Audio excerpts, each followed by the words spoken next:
Political justice party Uttar Pradesh के द्वारा आज आगरा के सदर बाजार स्थित एक होटल में प्रेस वार्ता आयोजित की, जिसमें पार्टी के प्रदेश अध्यक्ष जसवीर सिंह सोनी ने कहा कि तानाशाह सरकारों की नीतियों से देश में भय का माहौल व्याप्त है, जिसको लेकर के पार्टी अब अपना एजेंडा लागू करने वाली है और पूरे प्रदेश के अंदर भय और अराजकता के माहौल के बीच में जी रहे लोगों को न्याय दिलाने के लिए संघर्ष का काम करेगी। इसको लेकर के पार्टी के प्रदेश अध्यक्ष और प्रदेश उपाध्यक्ष के द्वारा आज पत्रकार वार्ता की गई और जिसमें उन्होंने पार्टी की नीतियों के बारे में खुल करके मीडिया के सामने चर्चा की। इस प्रेस वार्ता के माध्यम से इस उत्तर प्रदेश में जो गुंडा राज कायम है, प्रदेश के अंदर ज़्यादातर बहन बेटियां बिल्कुल भी सुरक्षित नहीं हैं। Pathare advocate, political justice party Uttar Pradesh का उपाध्यक्ष हूँ। आज जो आदरणीय हमारे प्रदेश के अध्यक्ष जसवीर सिंह सोनी जी और हमारे पार्टी के जिम्मेदार साथी यहाँ मौजूद हैं। आज प्रेस वार्ता बुलाने का मुख्य मकसद ये है कि आप भली प्रकार देख रहे हैं, आपसे कोई बात छिपी नहीं है कि पूरे देश के अंदर अराजकता का माहौल है, जनता भयग्रस्त है, सरकार किसी की भी बात सुनने को तैयार नहीं है। चंद उद्योगपतियों पूंजीपतियों के हाथ बिक चुकी है। अडानी अंबानी को पूरा देश सौंपने का काम कर दिया है सरकार ने। आप ये देख रहे हैं कि किसानों की जो मांग चल रही है, आज जो 3 कानून सरकार ने कोरोना काल में, क्या आवश्यकता थी कि कोरोना काल में इस प्रकार के 3 काले कानून किसान विरोधी लाने की। तो आज किसान इतना परेशान है, जब किसान परेशान है तो जनता स्वाभाविक है परेशान होगी। आज जनता इतनी त्राय कर रही है कि किसी तरह से इस केंद्र की सरकार को उखाड़ने का काम करें। ये ईवीएम के माध्यम से जिस प्रकार से ये चुनाव जीत करके सत्ता में काबिज हो रहे हैं, हम लोग ये मांग करते हैं कि ईवीएम की व्यवस्था खत्म होकर के बैलेट पेपर से चुनाव लड़ाया जाए। आज उत्तर प्रदेश के अंदर मुख्यमंत्री सरकार पूरी तरह से बेनकाब हो गई है। कि फूलगढ़ी हाथरस की जो घटना हुई थी मनीषा वाल्मीकि प्रकरण में, जिसके द्वारा पूरे देश में जनता सड़कों पर थी, उसके जो घटनाक्रम था उसको योगी आदित्यनाथ और हाथरस के डीएम ने पूरी तरह से शासन प्रशासन दबाने का काम किया।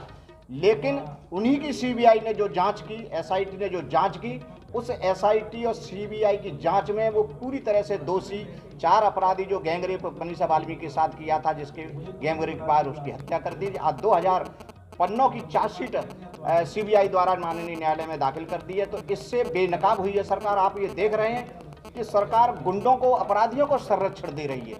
अभी आगरा में रोहता सदर बाजार में जो ओवरसीज बैंक जो है उसमें डकैती हुई, जिसमें भाजपा के नेता और कार्यकर्ता संलिप्त पाए गए, जिनको जेल भेजा जा चुका है। तो आप ये देख रहे हैं कि जिनकी सरकार के नेता और कार्यकर्ता अगर इस प्रकार के अपराधों में संलिप्त हैं, तो इस देश का, उत्तर प्रदेश का, राज्य का क्या होगा।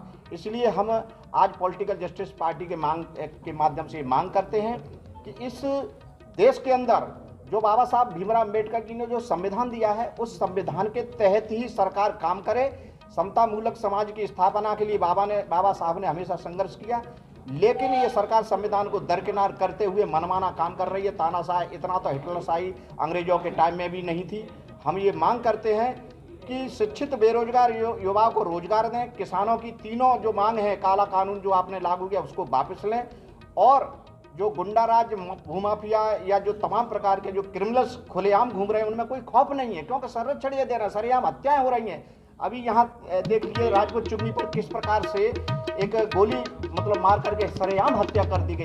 लूट, बलात्कार, अपहरण, चोरी, ये सरकार में हो रही। तो सरकार तो पूरी तरह से गुंडा राज खुद पैदा कर रही है। हम ये मांग करते हैं पॉलिटिकल जस्टिस के माध्यम से कि ये सरकार अपनी इस तरह की नीतियों को बदले, अन्यथा पॉलिटिकल जस्टिस पार्टी सड़कों पर उतर करके धरना प्रदर्शन के माध्यम से जेल भरो आंदोलन भी करेगी। पूरे प्रदेश के अंदर हम लोग ये तय कर रहे हैं कि आगामी 2022 में विधानसभा का चुनाव पार्टी अपने बलबूते पर लड़ेगी, और हम पूरे प्रदेश के अंदर अपना संगठन बहुत मजबूती से खड़ा कर रहे हैं। कि उत्तर प्रदेश में दर्जनों पार्टियां होने के बाद भी एक नए राजनीतिक दल की गठन की क्या बिल्कुल जरूरत इसलिए पड़ी है कि जो राजनीतिक पार्टी हमारे माननीय बाबा साहब काशीराम अम्बेडकर जी ने जो बनाई थी आरपीआई, जब आरपीआई बाबा साहब के बाद में जब आरपीआई के लोगों ने सही काम नहीं किया, उसके बाद में मानवर काशीराम साहब को बहुजन समाज पार्टी बनाने का काम करना पड़ा।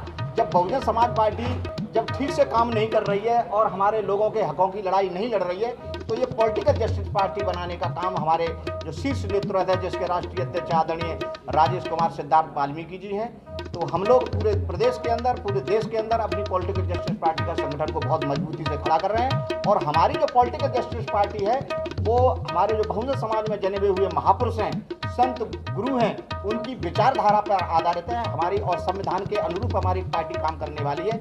इसलिए हम लोगों ने ये मजबूर होकर के पॉलिटिकल जस्टिस पार्टी बनाई है और इसके बैनर तले हम एक दिन सत्ता में पहुंचेंगे और जो मनोवादी व्यवस्था के लोग हैं इनको हम उखाड़ के फेंकेंगे। उनका ये जो षड्यंत्र था, घिनौना षड्यंत्र था, उसका पर्दाफाश हो गया कि उसमें चार्जशीट दाखिल हो गई है। अभी एक रौता सदर क्षेत्र में जो इंडियन ओवरसीज बैंक थी, उसमें जो 55-56 लाख की जो डकैती हुई, उसमें भाजपा के ही लोगों का हाथ पाया गया है। ये जीता जागता उदाहरण है कि अधिकांश अपराधों में भाजपा के ही जो कार्यकर्ता हैं, जो भाजपा के नेता हैं, वो इन अधिकांश केसों में